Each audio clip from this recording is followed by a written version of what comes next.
দ্বিতীয় দফা অধিনায়ক হওয়ার 6 মাস না যেতেই সরে দাঁড়িয়েছেন পাকিস্তানের বাবর আজম। পাকিস্তান দলের নেতৃত্ব ছাড়ার কারণ হিসেবে ব্যাটিংয়ে মনোযোগী হওয়ার বিষয়টি সামনে এনেছেন বাবর। বিষয়টি প্রাথমিকভাবে সত্যি মনে হলেও আদতে বিষয়টি যে তেমন নয় তাই জানা গেল এবার। প্রকাশ্যে এসেছে বাবরের নেতৃত্ব ছাড়ার আসল কারণ।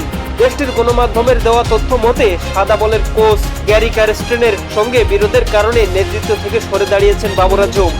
এর আগে নেতৃত্ব ছাড়ার বিষয়ে বাবর জানিয়েছিলেন, আমি পাকিস্তান ক্রিকেট দলের নেতৃত্ব থেকে সরে দাঁড়ানোর সিদ্ধান্ত জানিয়েছি।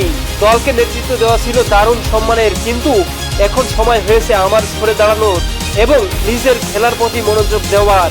অধিনায়কত্ব অভিজ্ঞতা দেয়, কিন্তু এটা উল্লেখযোগ্যভাবে কাজের চাপও বাড়ায়। আমি নিজের পারফরম্যান্সকে অগ্রাধিকার দিতে চাই, নিজের ব্যাটিংকে উপভোগ করতে চাই এবং পরিবারের সঙ্গে পর্যাপ্ত সময় কাটাতে চাই যা আমাকে আনন্দ দেবে। নেতৃত্ব ছাড়ার কারণ হিসেবে বাবর ব্যাটিংকে প্রাধান্য দেওয়ার কথা বললেও পিসিবির এক কর্মকর্তার দেওয়া তথ্য মতে কারস্টেন ও সহকারী কোচের রিপোর্টে বাবর সন্তুষ্ট নয়। ওর মনে হয়েছে পুরো দায় কেবলমাত্র ওর উপর চাপানো হয়েছে। এই রিপোর্ট প্রকাশ্যে এসেছে, তাতে বাবর আরো ক্রুদ্ধ হয়েছেন। সেই কারণেই ও আর অধিনায়কত্ব করতে চান না।